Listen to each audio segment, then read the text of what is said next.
Weird Realities explores the paranormal, preternatural, and supernatural worlds that surround us. Here we delve into those topics that challenge us to think outside the limitations of realism, where we test the boundaries of imagination and are forced to think outside the confines and restrictions of what is normal. We are the creators, the writers, the artists, and the insane. Welcome to our Weird Realities. Hey everyone, thanks for listening to the latest Weird Inc. session. I'm Hadley Thorne, and joining me today are my co-host, horror writer and retired CIA man, Mr. Scott Baker, and voice actress Finley Jones. Now, I'm not even going to lie, I have really been looking forward to today's conversation with the man who I consider the Fortean Indiana Jones, Mr. Micah Hanks. So for those of you who are not familiar with him, Micah is a writer, podcaster, and researcher whose interests cover a variety of subjects. He's into history, science, philosophy. He does current events, cultural studies. He's all about the technology, unexplained phenomena, and ways the future of mankind can be influenced by science. In addition to writing, Micah hosts the Micah Hanks Program, the popular current events podcast, Middle Theory, and is co-host of the 7 Ages audio journal, a podcast that's devoted to the study of archaeology and ancient history. On top of that, he is an amazing musician and narrator who has lended his voice to several audiobooks, including Dan and Teresa Dukes, who I interviewed last week. So, hey, Micah, how are you doing today? I am wonderful, and it is great to be here indeed. I think we've been overdue, and of course, I'm looking forward to a great conversation tonight. So thanks for having me. Oh, well, I'm super excited. I actually met Micah when he appeared on Nightcaller's Bigfoot Radio with Lauren Smith, our producer. So listening to him talk, I knew that he needed to come on our show because we had so much more to talk about. So I don't know where you want to get started. I did find a quote that I listened to something you were on, and it just really struck me. Mm-hmm. You had said that when you were a child that your parents had books on all kinds of interesting stuff, and they kept it up top of the bookshelf. And you had said that things just out of reach where all of the knowledge of the world may be captured. And I love that. Yeah. And it is true. There were all these books on the top shelf. You see, my father especially is quite a bibliophile. And as a child growing up, I was always, I think it would be fair to say, if you allow me to be grandiloquent, I was enamored with all the books that were kept in the library up there. And, in particular, there were history and anthropology textbooks from my dad's days back in college. And then my mom had some wonderful romance novels and also books on, everything from ethnobotany to magic to, history. Both of my parents are incredibly well read in a range of different areas. But yeah, there were other books too that I really started getting interested in. And again, it really all started kind of in stories around the campfire, right? Mom especially would tell stories around the campfire. Her favorite thing to do on Friday nights when we were kids was build a big bonfire out in the backyard. And again, having grown up in the wilderness outside of Asheville, North Carolina, right next, literally on the border of the Pisgah National Forest.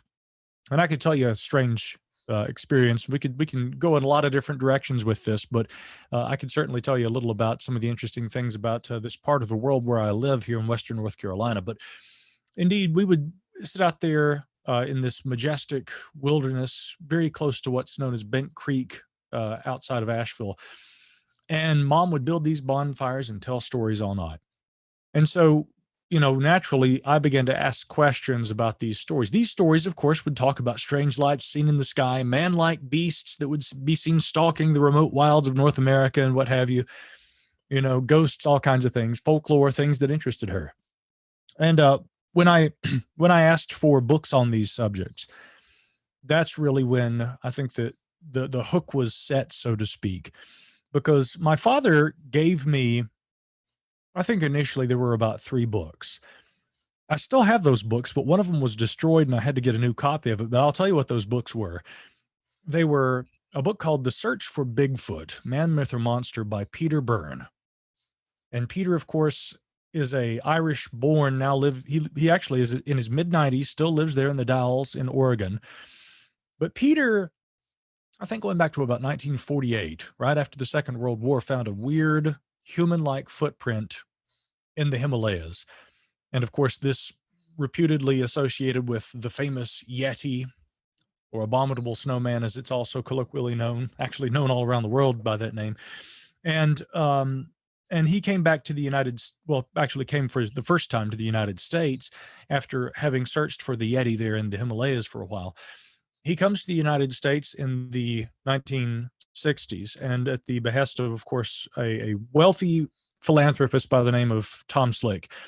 And he begins aiding with, at that time, existing North American research effort to try and find Bigfoot. And this following shortly after the 1958 announcement in newspapers all throughout America of the discovery of these large footprints out there at Bluff Creek, California. Now, we'll talk more about that later because that turned out to be a hoax, but it's what brought Peter Byrne to North America. And he basically got here and he stayed. And in the 1970s, he wrote a book recounting his involvement in the search effort in the Pacific Northwest for this creature known in America as Bigfoot. I prefer the term Sasquatch, or any number of other indigenous American names that are applied to the creature. But again, that book, when I was a child, I was about 5 years old when I first saw it. And again, if anyone's ever seen this, the paperback copy of The Search for Bigfoot, it actually has a bit of a haunting kind of appeal to it because, there's this shadowy, large, hulking figure that's slightly out of focus off in the distance through the trees. And that really is sort of, I think, how Sasquatch remains as far as the way people envision it, really throughout our culture, even still, this shadowy, human-like figure somewhere off in the distance that we can't quite even seem to fully conceptualize and that we still have all these questions about. That really, I think, set the anchor, so to speak, for me early on. But the other two books I have to also mention, Ivan T. Sanderson, Abominable Snowmen Legend Come to Life. I'll mention that book to people today and they're like, well, I'm more into the American Sasquatch thing. I don't really follow the Yeti thing. And I'm like, look, you need to read that book. It's not just about the abominable snowman. At the time that Sanderson wrote it, he was using yet again the popular terminology.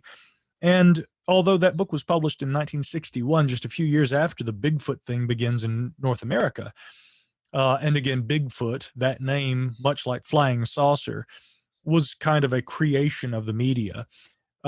Sanderson was really bent on calling these things abominable snowmen of the Americas. That's the term that he preferred, and so that's why the book's called that. And then the other book was a book that's less well known, but you can still find it today. It was by a gentleman named Peter Costello, and it was titled In Search of Lake Monsters. And he looked all around the world. I mean, starting at Loch Ness and going all around the world to Ogopogo in Canada and other reputed, or reported, I should say, instances of large animals that are seen in bodies of water around the world, and also a small appendix in the back of the book about sea monsters as well. So anyway, that really, for me at an early age, kind of set the tone. You mentioned Indiana Jones in the outset, in the wonderful introduction you gave there, Hadley. And I'll just say that again, you add to the fact that those were the books my parents gave me with this wonderful, and I really mean that sincerely, a wonderful mindset that I hope all parents out there will take. When your kids ask for books, within reason, give them what they want. Because the long-term effect was I have had my nose in a book, in fact, in those books ever since. And I think it was a wonderful opportunity for me at an early age. Rather than playing video games, my parents had me outdoors learning all the wildflowers, learning all the different names of the trees, all the different animal species, learning how to track animals and recognize them by their spoor that they leave, impressions in the ground and what have you. And of course, then they also stoked the fire into the imagination by giving me books that made me think, and there may be other things, other animals out there as yet unknown to science. And for me, I mean, the quest began right there. But then my earliest film going experience, again, I don't want to go too deep here, but they took me to see Peter Pan and I was like, eh. And they're like, okay, so he has more mature tastes. They leave me at grandma and granddad's when they go to see, The Return of the Jedi.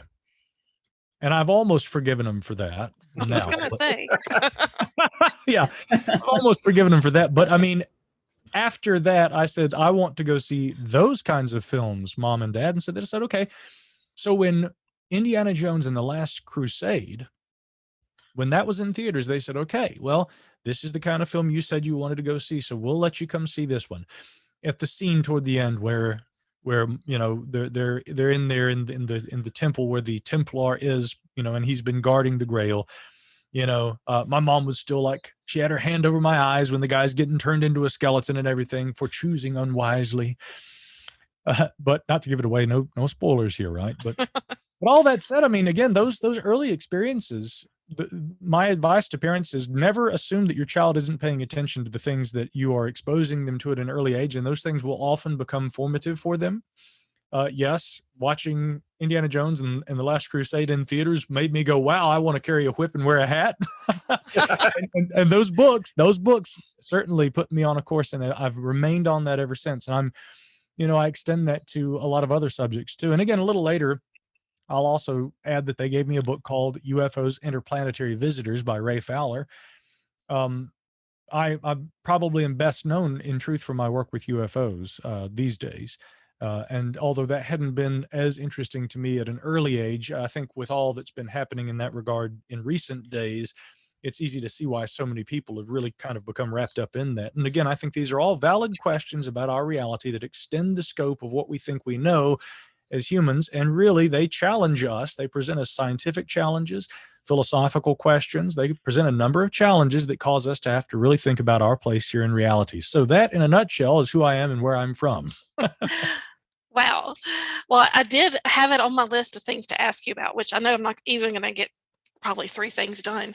But with all of the government, I hate to say confession because they haven't really confessed, but the fact that they're now admitting that you know, unidentified aerial phenomenon is real.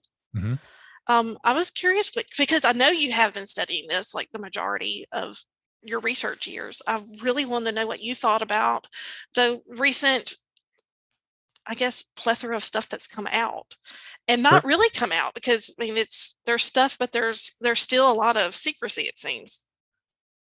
Right. So the most significant thing I think that we've seen in recent days has been a rather short, about a 9-page report. That report, of course, was actually about 6 pages if you exclude the cover page and then the 2 appendixes at the back.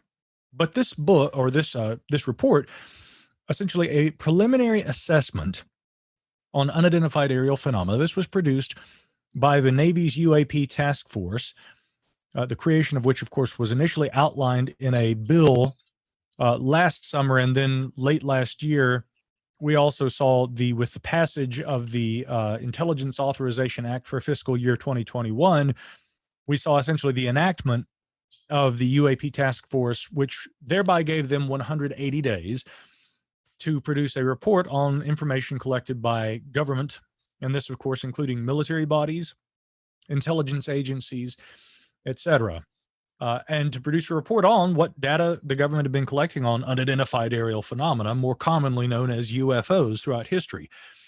Now, the report, a lot of people have been really dissatisfied with it. I've spoken to a lot of people who are, you know, UFO proponents, and let me be clear here at the outset, I'm a skeptically minded person about everything, but I am a proponent of the study of UFOs, or UAP, call them what you will. And in my opinion, I think that there is at least enough anecdotal data to strongly suggest the presence of objects in our skies we can't identify. Now, we don't know what they are, and this is where I would differ. I mentioned that early book that I was exposed to as a child by Ray Fowler, UFOs, Interplanetary Visitors. The issue I would take with a book like that today, many decades after I was first exposed to it, was that at, you know, that early age, I would read books like that and just take for granted, oh, UFOs, those are spaceships, right? Piloted by space people. We actually don't know that. That is a leading hypothesis in terms of where the origin for UAP may be, interplanetary, but we don't actually know. And there are other alternative hypotheses, although I would maintain that the so-called extraterrestrial hypothesis is probably one of the most popular. But again, although I actually have certain sympathies for that myself at times, I acknowledge there is not enough evidence yet to actually support that as a conclusive determination about the origins of UAP. We simply don't. So what are they? Where are they from? What do we actually know about them? Well, coming back to this preliminary assessment by the UAP task force, in June of this year, it was delivered to the Office of the Director of National Intelligence. And I'll backtrack just a little bit before we get to what this report actually said. Really, the whole kind of change in the atmosphere about this topic occurred in late 2017 with the publication of this article. I call it The Shot Heard Around the World. And this was by Ralph Blumenthal, Leslie Kane, veteran UFO reporter, and a very good one. And also the Pentagon correspondent, Helene Cooper, to the New York Times. This article, which of course disclosed publicly for the first time the existence of a Pentagon program that had already been looking at advanced aerospace threats. This, of course, known as the Advanced Aerospace Threat and Identification Program. I throw that "and" in there, by the way, because according to a certain government documentation later that outlined the scope of what the ATIP program looked at, they use that. They add an "and," but actually the official name of the program, as I understand it, was just Advanced Aerospace Threat Identification Program. We learned about it because the gentleman who had headed this program, a guy who I was literally texting with yesterday about an article I'll tell you about here in a moment, Lou Elizondo, he resigned actually in protest and left government and came out and basically talked about what he had done while in government. This wasn't, I don't think, so much whistleblowing as it was a guy who was dissatisfied with the level of attention that government was putting toward the UAP question at that time. He resigns somewhat in protest and enters the public sphere and comes out and publicly talks about things that were not classified, and therefore he didn't actually blow the whistle on anything. My interactions with Lou Elizondo as a journalist, having spoken with him off the record and also having quoted him for articles I've written on the record, indicate that Elizondo is very much a patriotic American. He believes in the oaths that he took when he went to work in government. And although there are some questions about, exactly what his job with ATIP was, because the Pentagon continues to say that he had no responsibilities, I don't think that that's accurate personally. And as he has maintained, he says that he actually oversaw the program during his tenure with government. But anyway, all that said, there's currently, as I understand it, a lawsuit that he has against the Pentagon because he wants clarity brought to that issue. They continue to maintain he had no responsibilities. He says that's not true at all.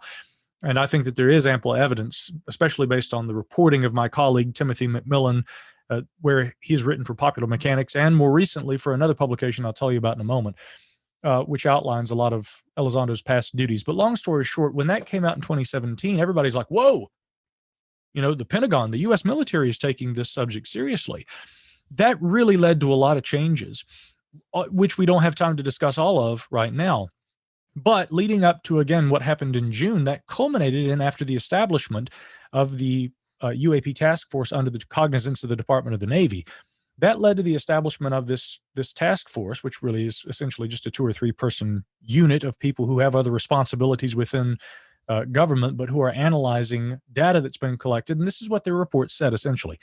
Of 155 instances that they looked at, 144 cases collected since 2004, the majority of these in the last 2 years, seem to indicate that there are anomalous incidents involving objects, which they do believe to be real technologies, real objects of some kind if they are technology.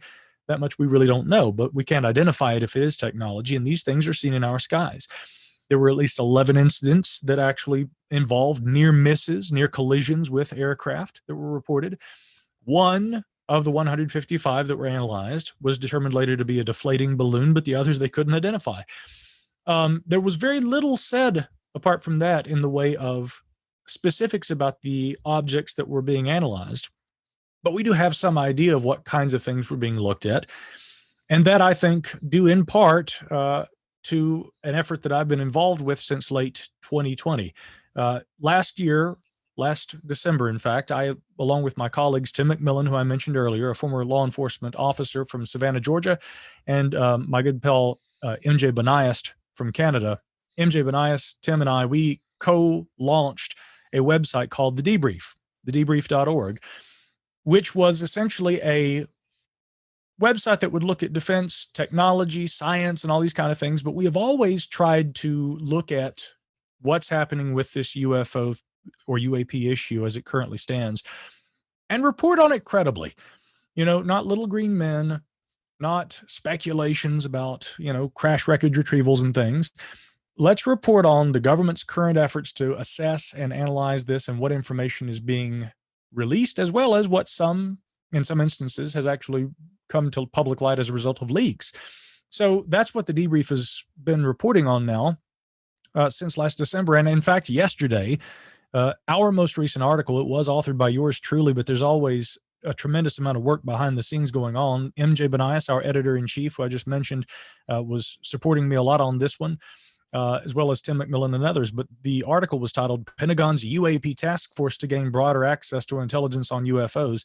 To round things out for you here, now within the last few days, in fact, we have seen the passage by the Senate Select Committee on Intelligence. They have now authorized or unanimously 16-0 vote passed the Intelligence Authorization Act for 2022 for next year. There are additional provisions in that bill as well, saying that now they hope that the UAP task force will receive basically information on any incidents involving UAP from all branches of intelligence in the government. And that every 90 days they are to report. Well, basically, there's supposed to be a quarterly report, actually, is how they term it in the bill. So now every quarter, 4 times a year, we're supposed to now see a report by the UAP task force with additional data being collected on UAP. So all of that to say, in the last few years, since 2017, we have seen a tremendous change in attitude from government and from also the media and civilian investigators with regard to both the legitimacy of this topic, but also what I think is the severity of understanding what it may represent. Now, the last point I'll make, there's been a lot of discussion about, threat assessment, the Advanced Aerospace Threat Identification Program, and many people take issue with that. A lot of people have asked me, a Forbes reporter, in fact, asked me just a few weeks ago, do you know of any instances where these objects appear to convey some kind of threat to us? There's very little that indicates any kind of overt or intentional threat. But again, what our government does, what our military does, is they look at these sorts of issues within the context of threat assessment. That's what our government, and especially what the folks at the Pentagon are tasked with doing, protecting the homeland and the American interest, the way of life. So I'm glad that they're looking at threat potentials, but there don't seem to be very many overt evidences of threatening behavior by these things. But what we certainly have seen since 2017 and even in recent days is that the government seems to really continue to be broadening the scope of how it looks at, assesses, and studies the UAP issue. And I got to tell you, for a kid who started with books when he was 5 years old, and I'm 38 now, and I'm seeing all this coming together, it's an exciting time to be alive and to really be involved with this subject. Oh, yes. I totally agree with that. Not just little green men anymore, Oh. or the thought of little green men. And Finley, on that point, I don't mean to use that expression in a pejorative, where I say, for instance, at the debrief, MJ and Tim and I and our other fine writers, we've got a lot of wonderful writers, Jazz Shaw, Ryan Sprague, Mike DeMonte, too many to list all of them here. Chris Plain, I got to mention him though, because he's our number one guy. But, with the launch of this media outlet, I never saw myself as being a guy who would launch a media outlet, but with everything that's happened in recent years, I felt it was apropos at the moment. Take a little time off from caving and looking for monsters, and let's report on the military's involvement in UAP studies. That seemed like a good idea. But all that said, we shouldn't ignore the historical accounts where people claim to have actually observed occupants of these objects. And that, to me, represents a bit of a disconnect. We are reporting on this very credibly in a sober fashion, but what troubles me a little with the current reporting, again, in the actual UAP Task Force report, the preliminary assessment that came out back in June, they talk about the historically limited involvement by the U.S. Air Force. Now, what they mean is, of course, that the U.S. Air Force didn't adopt a systematic reporting mechanism that the U.S. Navy instituted first back, I think, in spring of 2019. I think the U.S. Air Force only instituted this, what they refer to as a reporting mechanism. And this was, and basically what they're trying to do is they're trying to encourage servicemen and women who have had experiences, especially in the line of duty or during training operations, exercises, what have you. It's a formalized reporting mechanism for members of these branches of government to, when they have experiences or observe things, and if there's instrumental data collected about those objects, then that should be reported. The Navy started in early 2019, the U.S. Air Force only late last year. But if we go all the way back to the 1960s, let's please not forget about Project Sign, which actually began in the 40s, Project Grudge, and then beginning in 1952, I believe, Project Blue Book, which ran until early 1969. That was the longest running and the most complete systematic study by the U.S. government into UFOs. And they collected thousands of reports. Hundreds of them, I think around 700, remained unidentified and what we might call good reports. I don't know if the current UAP task force is going to look at those historical reports, but I hope that is not left completely out of the dialogue, because we need to understand how long this phenomenon has been present. We need to understand, how long there has appeared to be a technology that far exceeds anything that we know to exist. We need to also be considering what the source might be and whether these indeed are piloted technologies or if they are remotely controlled or what have you. But again, some of the data on this from over the years does seem to indicate good observations by certain observers of purported occupants. And so that shouldn't be left entirely out of the dialogue. I realize that the current efforts by the UAP task force look at this in the capacity of, well, we feel like what we are dealing with needs to be studied in the context of the hardest data we can provide. So when we've got radar, when we've got visual, if we've got FLIR footage, if we've got, sonar, if we've got, because of, again, something else that's been discussed quite a bit, I'll refer again to an article by my colleague, Tim McMillan, transmedium vehicles. These are not aircraft as we know them. These are objects that move through the air, but they can go through the water apparently with the same ease that they can travel through the air. That's one of the questions I had is, where do you think they could be coming from? The water? Well, because they do seem to have that capacity to go in and out of it. You're absolutely right.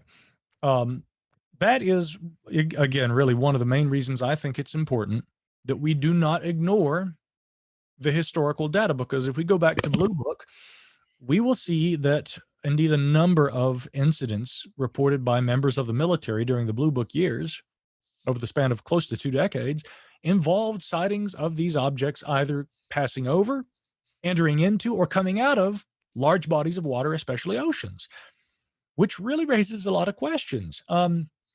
In recent days, to give you a brief example of the kinds of things that we've been reporting at the debrief, and including, in addition to the article that I dropped yesterday, which is kind of the most significant development we've seen since this report dropped last year.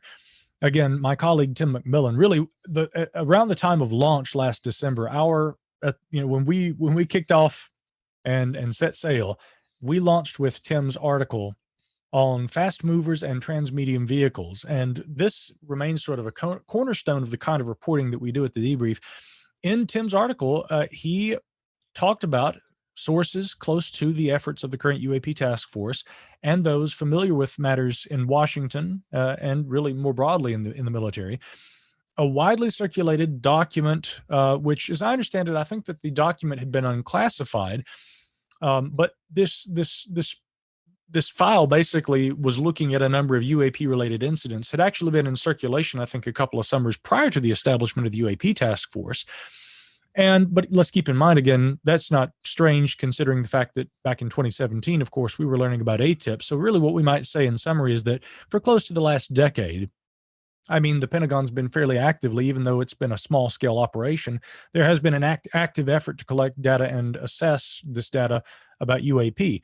But what was being circulated with this collection of files, as Tim reported on in his article, had been also a photograph apparently collected by a fighter pilot who had seen an object apparently emerging from the ocean. This photograph has not been released. To my knowledge, it has not appeared anywhere, has not been leaked or anything like that, but a number of people have said that they've seen it. And what it purports to show is a large triangular shaped craft or object emerging from the ocean and flying up and essentially intersecting, I guess, perpendicularly to the line of sight or the flight path of the fighter jet pilot. And so that's a rough description of what this photograph, which many in government say that they have seen. We've spoken to a number of people who claim to have seen it. So it's an interesting development. A lot of people have wondered if this photo will ever come to light. But that to me is a good indication of the kinds of things that the UAP task force have probably looked at, which we have not seen specific references made to in the report. Again, I'll note that in the current report, there are no specific details about any of the 144 incidents that they analyzed. There are discussions about things like the flight dynamics, rapid acceleration, capability of turning very quickly and seemingly not being affected by G-forces and other kinds of physical effects. And thereby, this is a technology we can't understand very easily. No mention, by the way, Hadley, of the so-called transmedium capabilities of these things going into the water. But at the time that Tim wrote his article, this, according to those in the know whom he had spoken with, and by the way, this has been echoed since Tim's reporting by other reporters. Another guy, Gideon Lewis Krause, writing for the New Yorker, did a very lengthy article a few weeks ago, made quite a splash. There was a lot of discussion about that article, but Gideon's article also seemed to indicate that a lot of people in government were saying, we need to be paying attention to the fact that these things appear to be able to travel into the water. Could they actually be traversing the Earth's oceans, using that for transportation? Could the depths of the oceans be a location where they might actually be able to, hide out? Could there be rather than an alien base on a nearby planet or moon, might, and again, here we have to be careful about, presuming where this phenomena comes from. But again, let's say for a moment, for the sake of argument, we're talking about alien visitors, right? Extraterrestrials. Might they use our own oceans as a location to be able to maintain privacy while operating here on Earth? Not impossible. Yeah. Not impossible. So yeah, so there has been a lot of discussion about that, even though that was not included in the preliminary assessment back in June. Our reporting has indicated that there's quite a lot of interest in this transmedium capability. And again, that's something that we've seen all the way back to the days of Blue Book, maybe earlier. Well, and that just brings me to another point. I was, again, tooling around online looking for some of your media that's out there. And I found where you had done a lecture on the Friendship Island, I guess, case in Chile. And I was fascinated by it. I had a gentleman come on the show when we first started our little podcast here that had written a book about it. So I was familiar with it. And I wanted to hear more about your thoughts on that, because I was just, like I said, you had a lot more information than he did. So I was just interested. Well, that's a case I've followed for a long time. And in part, my interest in the Latin American ufological situation. And there are different terms. Again, UFO being I've called it an acronym, and people have taken issue with that because to say UFO, that's actually an abbreviation, not an acronym. But if we go back to how Edward Ruppelt, the first head of Project Blue Book, had said in the report on unidentified flying objects, his fantastic book from the 1950s, how he said we should pronounce it. He said it's pronounced UFO. So if properly pronounced UFO, it is actually an acronym, but I digress. I'm good for doing that. They're not called UFOs in other parts of the world. In Latin America, we might hear everything from Pratu. I'll talk about that in a moment. More commonly, OVNI is what you would hear.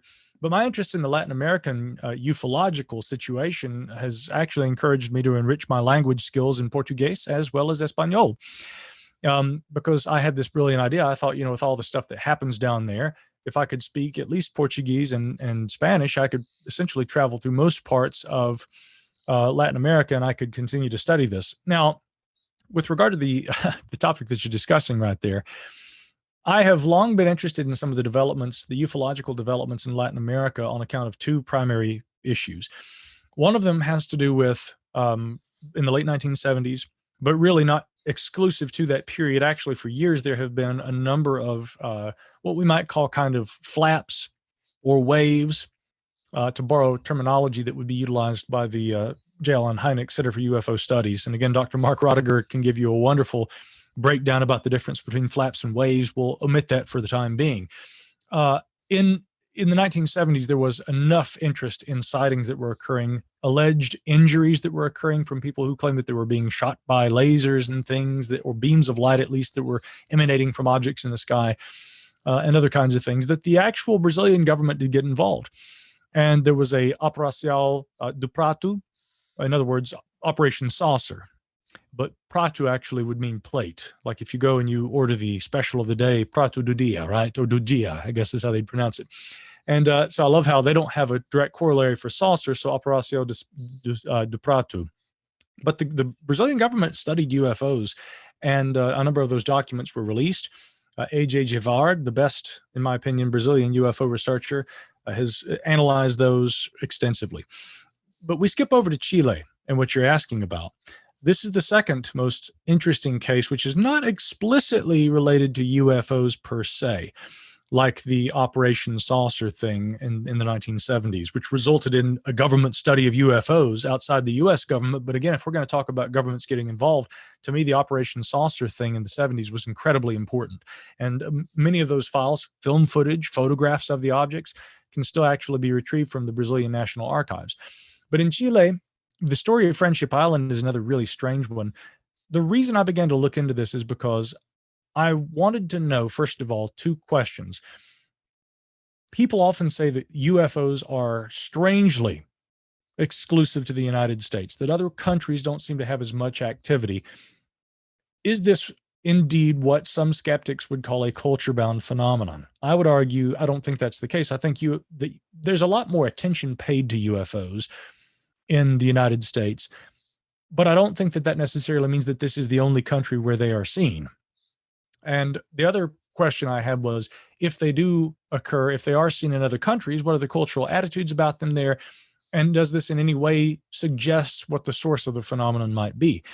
So the Friendship Island case is a really strange thing, because what we have is, beginning, I guess, in the 1980s, there was I believe that he was actually a smuggler who piloted a small boat. Octavio Ortiz, I believe was his name. And he had claimed that he had begun to get these unusual radio messages while he would be sailing out there around Chiloé Island, Chiloé Island is a large island off the coast of Chile, which is near, I guess the nearest town would be Puerto Montt. And he had basically been tasked with making some deliveries, so he claimed, to an island out there. And it was obvious that whoever was out there on this island was trying to use networks of smugglers and people to bring in, data, information, not so much data and information, but I mean actual material goods out to their island so that they could maintain operations in secrecy. That was one aspect of it. And Ortiz claimed to have, spoken on his radio from aboard his boat with some of the denizens, out there on the island, and said that even sometimes when they would communicate with him, that bright lights would appear in the sky. The next, I guess, most significant development had been around 86. Ernesto de la Fuente was this man who had gone on television and had said that basically I think he had a form of cancer, and that he was paid a visit by these people who he had done some work for, had helped these holy brothers from this island that was called Friendship. And these holy brothers said that they essentially, first of all, according to De La Fuente, they all had names like Raphael, Michelangelo, names like Renaissance painters and saints and what like. So he said that they actually took him out and said, for some work that you've done for us, we'll cure you of your ailment. And he claimed that he was cured. I wrote an article about it a number of years ago, and incidentally, a man identifying himself as the nephew of Ernesto de la Fuente posted on there and said, I'm actually his nephew, and I got to tell you, Ernesto, there were always weird things that happened. Paranormal kind of phenomena just seemed to follow this guy around. But he always maintained that, that he had actually had these encounters with these so-called holy brothers. Well, I dug fairly deep into it. And again, reading a lot of the fairly obscure articles for American audiences, but these were, published in a number of Latin American ufological magazines. And there was a Latin American sociologist who actually looked pretty deeply into all of this. The kinds of stories that we would see would be that there was a boat, they said, that would actually dock there in Puerto Montt. It was called the Mitalus II. And that the Mitalus would show up there at Puerto Montt. That these often what were termed as gringos, but they said that there were people who spoke English, people who spoke German, and of course people who spoke Espanol who would show up there at Puerto Montt. And they would often pay with rare metals and things like that. They would purchase cattle. Often, if there were sickly looking cattle, they would buy those first. According to the investigations of this sociologist, he had said that in one instance, one of them had actually paid with a check, and the check had been from like the Mind Science Foundation. Now, that was a research and development organization that was actually founded by one Tom Slick, who at the beginning of the interview I mentioned he had funded the Yeti and then the Bigfoot investigations in the 1960s prior to his untimely death in a air crash over Montana. I've been very interested in Tom Slick for a long time because there have been some, including the fantastic researcher Lauren Coleman, who have looked at the possibility that Tom Slick had some CIA connections. And in fact, I actually have managed to find documents that were later released by the CIA, and this is a part of a tremendous cache of documents related to the Second World War and the pursuit of Nazi war criminals that were released by the CIA a number of years thereafter. There was a document about Klaus Barbie, the so-called Butcher of Lyon. He did escape to South America and actually was a CIA informant for a number of years before he was eventually apprehended, and then he was extradited, and I think he actually served trial in France. But and of course was found guilty for his criminal activities during the war. But in one of the documents about Klaus Barbie, they talk about the fact that there was an alleged connection between Barbie and Tom Slick. And the CIA's estimation had been that they had had numerous contacts with Slick over the years, but there was no evidence that he was an agent or that he had ever actually worked officially for the CIA. So brief notes and aside, I find it interesting that there's that possible connection with Tom Slick, a guy who was funding efforts to find the abominable snowman and Sasquatch, and who actually founded a mind science organization in the 1940s in Texas, which supposedly had a link to what, the funding mechanisms for this operation down there off the coast of Chile might have been. All that to say, a number of Latin American ufologists have looked into this over the years, and you hear different takes on it. Some people think of the Friendship Island affair as like the Area 51 of Latin America. This island out there, maybe an underground facility somewhere on this island, is where, experimental technologies are developed and things along those lines. Some think that there's an alien base out there. Now, I would probably gravitate more toward like the idea of the experimental technology thing. One researcher had actually determined that there had been an island purchased off the coast of Chile toward the end of the Second World War by Berlin, and that this property after the war, might have been acquired or might have been used or repurposed or something along those lines. Some have thought that it might be some sort of a joint American operation, an extension of Project Paperclip. This, of course, being an operation after the Second World War where Nazi scientists, rocket scientists like Hermann Oberth and Werner von Braun actually came to work for our space program. There were many that went to work for Russia as well. But there are certain insinuations about whether this might have had something to do with that. Again, it's all speculation essentially. But again, these sort of rumors coming out of Chile about this interest in Friendship Island, I've seen certain skeptical websites kind of say the island that never existed. There's no evidence in support of it. But I found something rather interesting just a few years ago that was almost startling to me.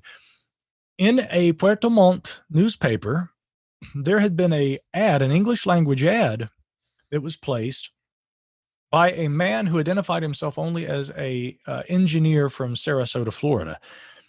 And I've got screen grabs from this.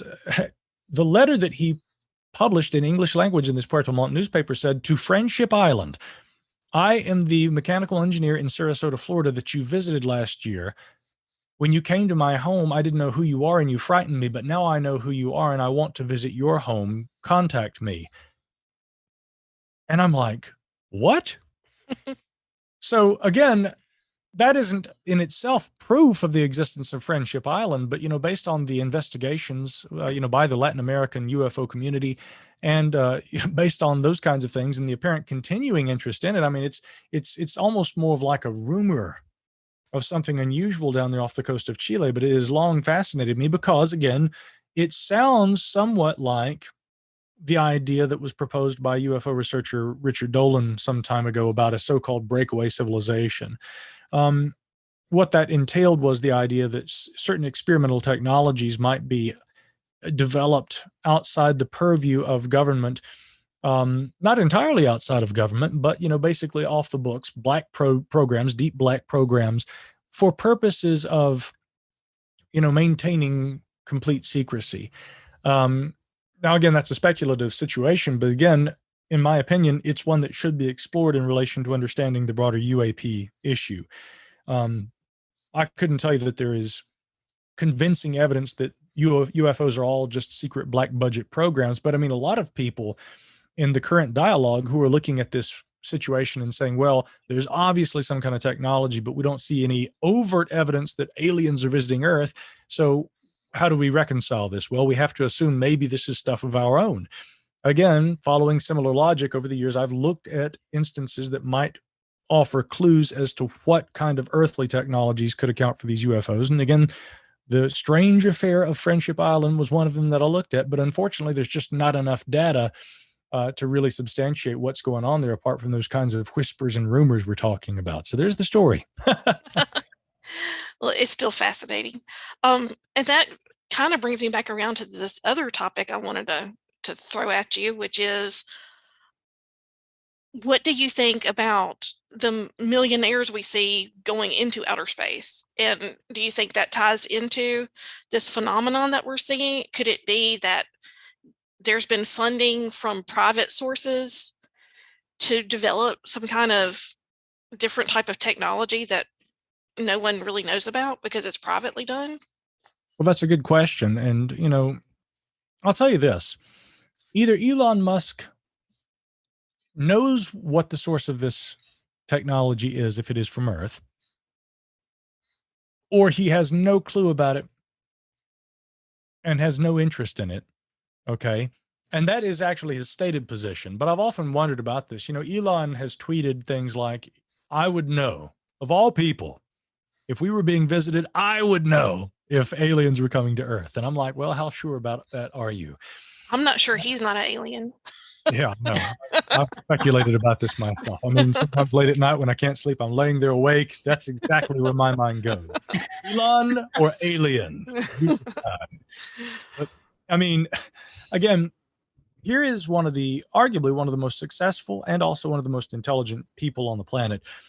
And I actually am a tremendous supporter of Elon because I think that more so than his, I don't know if you'd call them colleagues, but I guess, his competitors, Richard Branson and Jeff Bezos, Elon really seems to be trying to foster a scientific component for the civilian space program, whereas Branson and Bezos, they want to get up there to what qualifies as space, according to some. But I mean, there were people before I think Bezos had even made it back to Earth. There were people saying, and even the FAA and others saying that, no, he didn't actually go into space according to the new, designations of what actually qualifies as space. So anyway, not to nitpick, they're really looking at the commercial side of this. How can we get to space, and how can we break records, and how can we eventually move toward charging people who are wealthy enough who want to go to space themselves? Now, of course, I catch some flack about this. I write a weekly newsletter called The Intelligence Brief for the Debrief. And one of the beats I follow is developments in the current 21st century space race. And I try to look at all angles. I try not to only be critical of these guys. I see the benefit in what's going on. Obviously, if we, as Branson has called it, the democratization of space, and I've tweeted this expression a couple of times, and people are like, what does that even mean? Well, what Branson means when he says it is the entry into space and the accessibility to space is no longer going to be something that only government agencies can do. With the advent of commercial enterprises with technological capabilities of taking people to space. So that's a very exciting side of all this, that in the future, those who have the money and who want to be able to go to space will be able to. But more importantly, my hope is that this will eventually lead to expanded scientific pursuits, that and expanded access to space for scientific organizations. We're already seeing NASA, the U.S. space program, you know, bless you. Yeah. But we're already seeing NASA benefit from Elon Musk and what he's doing. And again, that's why I would say that, Musk is very different from his other two competitors in the sense that what Musk is doing is directly supporting us putting astronauts up there on the International Space Station and into space, and the continuation of space operations aimed at doing science. So Elon's a very important person in all this, one of the most important, really. But the thing I think that we have to really recognize in terms of his possible relationship to the UAP thing, his stated position on this is, I would know if we were being visited by aliens. And he seems to really show no public interest whatsoever in the UFO question. And when in instances where he has actually discussed that, it's been very brief mentions, and he kind of plays it down, or kind of, if anything, is fairly dismissive of it. So, that troubles me a bit, because unless he's lying and is very involved behind the scenes in some way, I don't think that's probably the case. The alternative is that, the guy who's leading in many ways the current space race seems to have no interest in the apparent presence of technologies in our atmosphere that far exceed our best spacefaring capabilities. I would love to see more of our greatest scientific minds like Elon Musk really saying, okay, you know what? We're going to get to the bottom of this, because I'm going to tell you right now, next to our government and any capabilities they may have, it really all comes down to money, doesn't it? Right? I mean, the military, with its annual budget of what is it, like, $7 billion annually, more than that, they're going to be able to, the DOD's annual budget is where you're going to see enough money to actually, and it may not necessarily be that there's, strict funding appropriated for the study of UAP. What we're doing, how we're actually collecting UAP right now in government is existing systems in use by other military bodies that are performing entirely separate functions, having no specific relationship to UAP whatsoever. But when UAP observations are made and there's instrumental data collected by those branches of government, again, branches of our military, Navy, Air Force, what have you, intelligence agencies, this may include satellite data in addition to other things that we were discussing earlier, like FLIR technologies, radar, what have you. If there is data collected, then it's supposed to be reported back to the UAP task force. I don't know how much funding there is behind the UAP task force, but I can tell you it's 2 or 3 people sitting up there analyzing stuff that other branches of government are collecting when and if they occur. So we aren't putting a lot of money behind studying UFOs, not in government at least. I'm glad to see that the government is looking at it, but there's not money being put behind it. And so if you really want to see the furtherance of our knowledge of what UAP might be, you need money, and you need people who are interested enough to put money behind it. So again, coming back to Elon Musk, the best thing I think that we could see right now is people in the civilian sector, people outside of government, who have the interest and the wherewithal to fund serious scientific pursuit of this topic. Now, Elon remains resistant, but there is hope, okay? Because Avi Loeb, the astronomer from Harvard, recently announced the launch of what he calls this Galileo project, which is going to be looking for technosignatures of possible extraterrestrials, but they explicitly say we're going to be looking at UAP.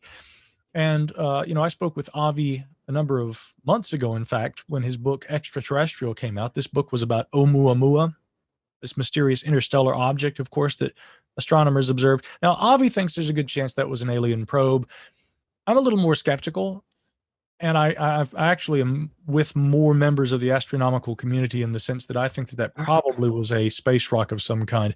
But, I'm very glad that someone with the clout that Avi Loeb has and his colleagues, that they're going to be looking at UAP. I think, yet again, if we can't get Elon on board, Avi is probably the best that we've got right now who are looking at it. Well, that's great. So let me ask you this. How do you think the Space Force ties into all this? I don't think that there's any kind of intentional connection. Now, I will say this.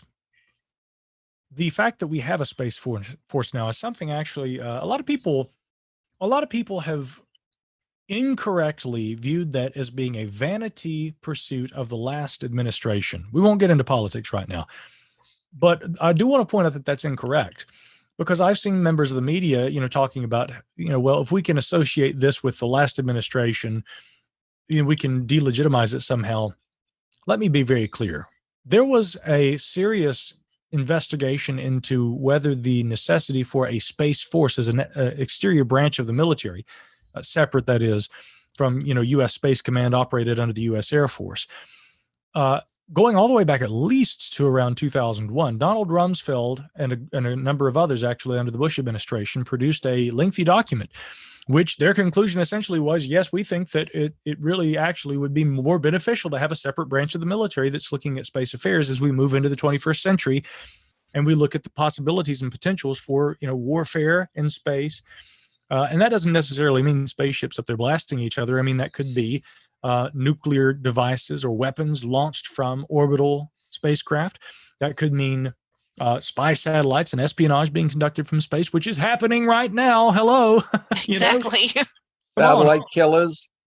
What was it there, Scott? Oh, the satellite killers. The satellite killers, exactly. That's happening right now. Again, we're very concerned about a lot of the Russian satellite technologies that might be used, anti-satellite technologies that they're putting into orbit and what have you, and also ground-based anti-satellite technologies.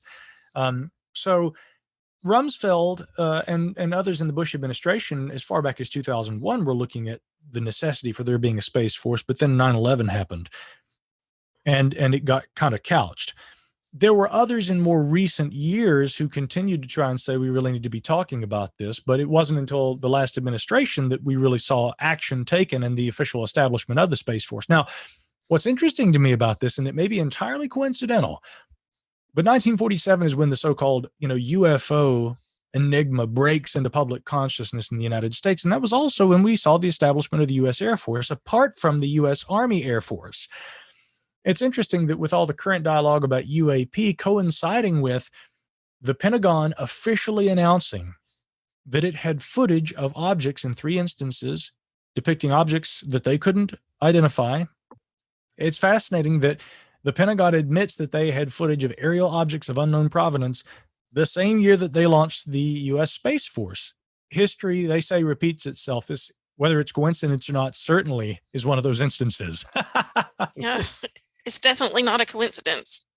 Maybe not. But I mean, here's the thing, and I'll just to wrap that up, I would say that, again, as the military continues to look at UAP, depending on what kind of data is produced by the UAP task force in the years ahead, and as outlined again just at the end of July with the passage of the fiscal year 2022 Intelligence Authorization Act, depending on what kind of data is forthcoming, I mean, it very well likely may be the case that the U.S. Space Force will be the branch of the military that maybe ends up leading in terms of UAP studies. But currently, I think that as such a new branch of the military, I don't think that there are any responsibilities right now that I know of that have been outlined as far as the mission of the U.S. Space Force in relation to UAP studies. It really still seems to be something that, again, strangely, the Navy is looking at, but maybe that's not so strange in light of all these, incidents involving these so-called transmedium things. Maybe that's exactly where UFO studies should be for the time being.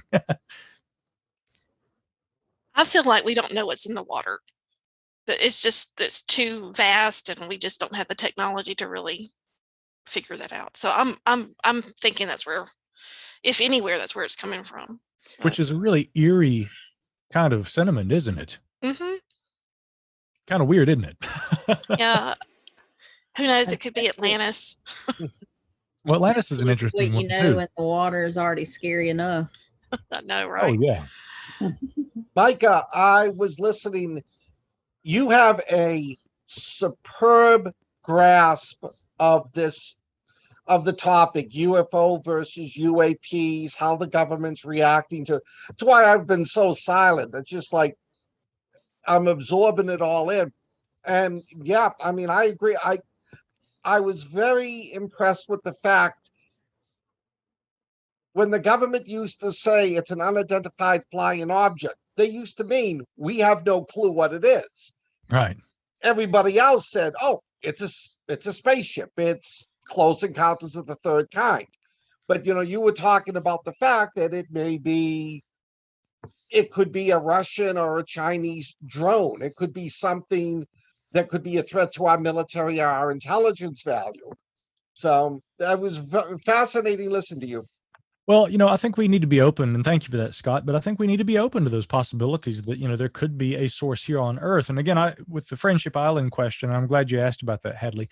That is a more esoteric angle in terms of looking at a possible earthly connection. But I'll just point out, again, referring to one of Tim's articles there at the debrief in recent days, shortly after the Pentagon, well, again, we collectively say the Pentagon, but really it was the UAP task force under the cognizance of the Navy, and it was delivered to the Office of the Director of National Intelligence. But this preliminary report on UAP, after it was released, Russia started tweeting pictures. One of the pictures that was really odd was a Billy Meyer-esque landscape. Billy Meyer, of course, being from the 1970s, a purported UAP or UFO contactee who took photographs of flying saucers and things. And you can literally buy like coffee table books. I think one was called UFOs Contact from the Pleiades, that are, coffee table books full of pictures of UFOs and flying saucers that Meyer claimed that he photographed. But it's a Billy Meyer-esque, and most of people would contend that they are indeed hoaxes. But the photo looks like a Billy Meyer photograph, but with a chess piece in the sky, a knight, and it says, "Guys, this isn't as hard to figure out as you're making it out to be." This again being tweeted by like an official Russian military Twitter account, and they appear to be sort of trolling the United States, as Tim put it, saying, "You guys and your UFO stuff, this isn't as hard to figure out as you think." And then just days later, Russia announces they've got a new supersonic aircraft. So Russia seems to be, if we were to interpret this, and I think I would view this as having been Tim's interpretation, they appeared to try to be saying, whatever this weird stuff you guys can't figure out is, probably belongs to us. Now go stew on that. But I'm going to tell you this. The new jet that the Russians rolled out, not even comparable to what Commander Dave Fravor, Alex Dietrich, now Commander Chad Underwood, wasn't a commander at the time that he obtained the footage, but he was the one who actually obtained the footage of the so-called Tic Tac and gave it that name using the Raytheon's Atflare targeting pod. This object, whatever this thing was, roughly the size of an FA-18 Hornet, this object, again, had no wings, apparently had no seams of any kind. There was no discernible cockpit. But this thing was obviously aware of their presence. And as Fravor described, when he went down to try and dive and get a closer look, this thing shoots up past him and he says it's gone. I've sought clarification from people about that. And when they say it disappeared, I don't think they're saying it just mysteriously vanished. They're saying this thing accelerated out of our field of view so quickly. Now, if Russia's got that, or China has that, we're talking about technological advancements so far beyond anything that are known. But here's the problem with that. In recent days, of course, we had a incident on board the International Space Station where a Russian spacecraft experienced an anomaly and its thrusters began to fire and sent the International Space Station actually flip-flopping, tumbling. It was moving so slowly that the astronauts aboard couldn't actually perceive the movement, but nonetheless, it was moving, slow though it was, significantly enough that aerospace experts were saying that it could have risked destroying some of the actual portions of the space station, if not tearing it apart. Now, accidents do happen, but again, Russia has been widely criticized over this incident. We also had in recent days a Chinese satellite re-entry that was completely uncontrolled. NASA got after them about that. My point is this. If China and Russia can't even control their spacecraft, how are we supposed to believe that they have something that appears to be decades in advance of the best that we know to exist anywhere in the world? It just does not add up. And in fact, again, one might say that the past is prologue. If we go all the way back to 1961, one of the early directors of the Central Intelligence Agency, Roscoe Hillenkotter, later became a member of what at that time was the largest civilian UFO investigative group, which was NICAP, National Investigations Committee on Aerial Phenomena. And Hillenkotter said, after analyzing all the data we have on these objects, They do not appear to be Soviet or any other adversarial nation. We were saying that in 1961. In my opinion, that remains true today. I don't think that based on the flight capabilities and the dynamics of the aircraft as described by members of our military who have seen these things, I don't think that what is being described sounds like something that Russia has, and they can tease all they want, but I don't think that they make a compelling argument that they are the ones behind this. And there's in fact no evidence for that. There's no evidence at all that supports the provenance of this technology, whatever it is. You've blown my mind. No, I agree. See, I also just wonder if we're getting to the point where so many people believe in UFOs. Whether it's just a general, there has to be life out there, up to the people who believe every story. I always just sometimes wonder if the government is paving the way. UFO, yeah, well, we call them UAPs officially. And the Navy showed the footage of that, the craft they were chasing. Mm-hmm. And all the reports that are coming. I'm just wondering if 5, 10, 15 years from now, the government's going to come out and say, yeah, we're not alone in the universe. It would be interesting. It would certainly be interesting. I recently spoke with former Lieutenant Colonel in the Army, and now retired, but John B. Alexander, PhD. John Alexander, for some reason, I actually think he's a great commentator, but I think he's been a little controversial in UFO circles for years, and I really know where this comes from. And, I think, Scott, you could probably relate to this. Having formerly worked in government or for government, people are always like, you're a G-man, right? And, well, John Alexander also, while working within the government, was very interested in UFOs, formed a research unit. All personnel with this informal research unit had classification, and they were essentially looking for information. They presumed there probably was some sort of a black budget program, but they found no evidence of anything. Nor did they find any evidence of investigative efforts by or from within government looking for UFOs. Now, everyone that he spoke to, all the branches that they went to, Alexander said that essentially, as he put it to me, he says, I would try to get him pregnant. And he said what that meant was I would always ask for something, here's what we're trying to find out. And can we get support from this agency or from your branch? And he said, overwhelmingly, we would get support from people. And yet we never found evidence of serious actual government interest in investigations into funding behind efforts to try and find UFOs.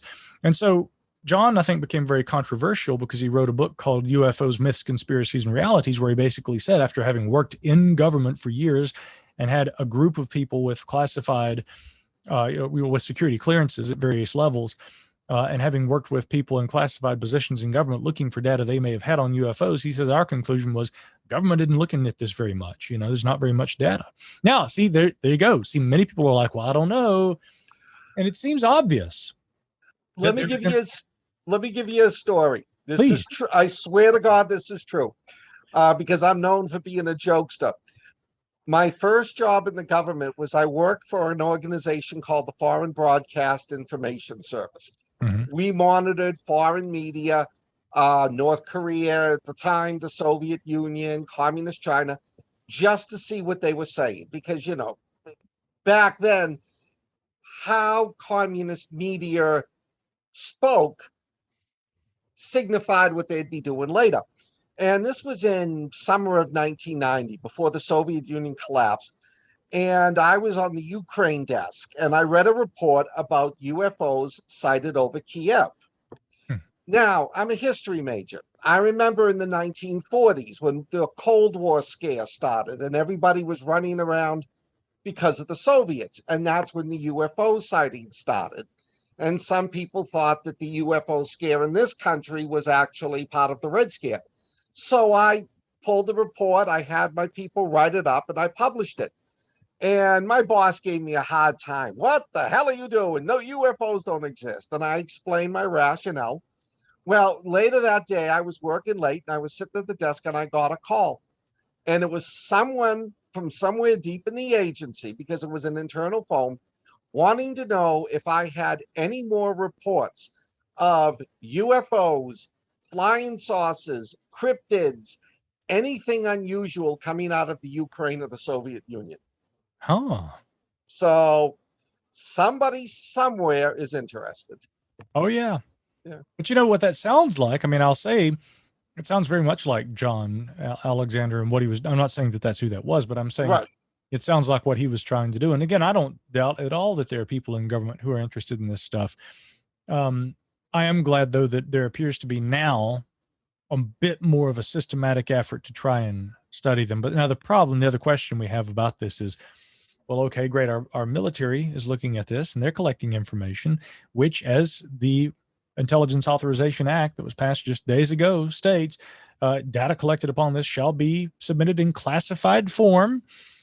And then, of course, there'll be unclassified reports released, but based on the one that we've already seen, no specifics whatsoever are given, only generalizations. Now, there are a lot of technical details, but they are still general technical details, no specific indications about dates, time, places, names of observers, descriptions of the objects even. They're just saying we're seeing things we can't identify.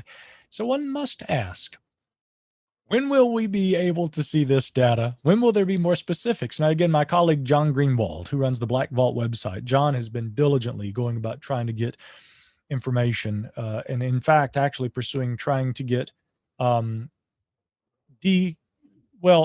he's trying to get unredacted versions of the report that was actually delivered to Congress, released. The preliminary assessment, the report that was made publicly available, was 9 pages. I think John's gotten confirmation that the actual report delivered to Congress was only 17. We all thought it would be about 75. Mm-hmm. I find it really hard to believe that that's all the data that we've got. 17 pages of information on UAP. Guys, if you remember, former DNI John Ratcliffe appeared on television on more than one occasion saying, we've been collecting all kinds of multi-sensory data, satellite imagery, things like this. As I've mentioned, over at the debrief, we've reported on photographs that, members of government have said that they have seen, and actually some that have actually leaked, although I think that they came from outside of government initially. They don't show anything particularly revelatory. One of the more widely discussed photographs in recent days appears to show a Party City Batman balloon, but the UAP task force has said that, well, no, that's what it looks like. But, the pilots who observed this thing said that it wasn't moving. It was just kind of hovering in place. And again, Lieutenant Ryan Graves, who was quoted in the New York Times back in, I believe, 2019, and actually probably the most recent appearance he's made in the media was in my article yesterday, because Lieutenant Graves gave a very nice quote about this for my article. But Ryan had said when he appeared on 60 Minutes that we were seeing these things for a period of about 2 years almost every day, objects up there in controlled airspace. So again, I think that if our military servicemen and women, Navy pilots or whatever, have been observing objects sometimes as frequently as every day for periods of 2 years, and all we've got 17 pages, there's a huge disconnect here. So to your point, Scott, yeah, I bet somebody is interested. And yeah, I bet that there is more data. I'm sure that there's more data. When will we get to see it? My guess from my experience is anything on that level, anything that would prove the existence of alien life forms visiting Earth, is probably at such a high classification level that maybe 10, 15 people in the government know it. And I don't think they'll release it for a while. I think it would be such a nightmare if a world government, us, the Chinese, the Russians, came out and said, yeah, there's alien life forms out there, everything we knew would disintegrate. It wouldn't become us and the Japanese and the Chinese and the Russians. It almost overnight would become, and I know I'm exaggerating, but like a Star Trek. Yeah. We would be not Russians, Japanese, we'd be humans and Anunnaki or whatever they call themselves. I don't know if the governments of the world think we're ready. And honestly, I don't know if we're ready. I don't either. Yeah. I'll leave you with this. Again, there's both good and bad that comes from that. We have the potential for unification where we're constantly concerned about aggression from countries like Russia or China. And of course, they perceive the United States as being the aggressors economically or otherwise, militarily, whatever you. So if we all of a sudden, as Reagan had said a few times, if all of a sudden we recognize we weren't alone in the universe and that there was maybe the potential that we should be concerned about threats from off planet, would we all just become citizens of Earth, and would we put aside our differences, recognizing, the other potentials that existed? Now, unfortunately, I think that there are enough ideologies on Earth that within the range of ideologies, there are many who would say aliens, great. But in the meantime, I know who my enemy is, and I don't think that humans would get beyond human nature. The other side of it, though, is the fear factor. Again, the most classic example, of course, involves the War of the Worlds broadcast, right? And Orson Welles, scaring the daylights out of half of America with the Halloween broadcast there from the Yes. Mercury Theater. And people have gone back to that time and time again and noted. Now, I mean, I've even seen it referenced in some official documentation that's been released through FOIA requests over the years. A number of, UFO histories and things like that also touch on it. If indeed the public were made aware of the apparent presence of something, and it were confirmed and not just, a speculation or a hobby, Right. yeah, would fear and panic ensue? I actually think there's a good possibility of that. Now, the preliminary assessment released, it used very sanitized language, but the report from June basically said, yeah, there are things our military observes we can't identify. And people are all like, nothing, burger, blah, there's nothing here. And I'm like, well, that was their result. Maybe that's for the better for the time being, because I mean, people could have been like, wait, hold on. Our military doesn't know what these things are. What are we dealing with? But people weren't rushing out into the streets and screaming and leaping off cliffs like lemmings. So far people are handling it okay, but I do wonder sometimes if the proverbial spacecraft were to touch down on the White House lawn, I mean, how are people going to react to that? Like day the earth stood still. Yeah, right. All I know is I'm going to be really disappointed if I find out the alien life forms coming to visit Earth are billionaires from another planet. That's just going to ruin it for me. Well said, my friend. On that note, I'm going to wrap it up, guys. All right. Micah, can you tell everyone what you have coming up and where they can find you online? Absolutely. My website is micahhanks.com, and you'll find all the podcasts that I produce and other things right there at the website. And of course, we've referenced the debrief throughout the course of this conversation. You can find that website at thedebrief.org. And of course, you'll see articles by yours truly and all the other fine authors, as well as my co-founders, Tim and MJ.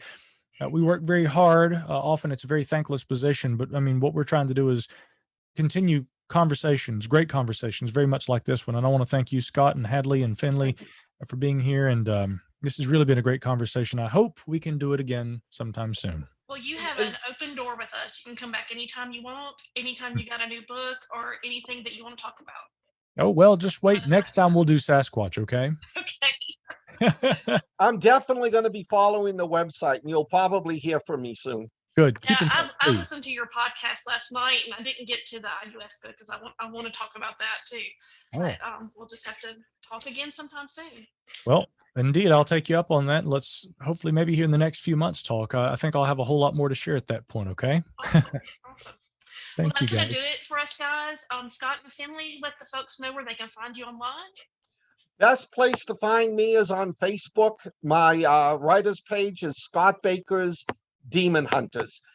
That's where I post everything about upcoming books, events, weird stuff that I find on the internet and everything. And you can find me here, or you can find me on Linktree. That's link. I can't remember what it's called. linktr.ee/fjones6221. All right. And if you want to continue today's conversation or just say hi and check out our Facebook page, it is going to be facebook.com/groups/weird realities, or you can find us using our Linktree, and that's Linktree/weird realities with the Y. Until next time, the team here at Weird Realities appreciate your support, and we just love you guys, and stay weird, okay?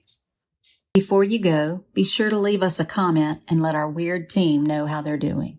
And don't forget to like, subscribe, and follow us to get notifications when we add new content. We are adding new content 3, 4, and sometimes 5 times a month. If you want to keep the conversation going or would like to learn more about our panel of hosts, be sure to check out our link tree. That's linktr.ee/weirdrealities. It links to our official Twitter, Facebook, Instagram, and website.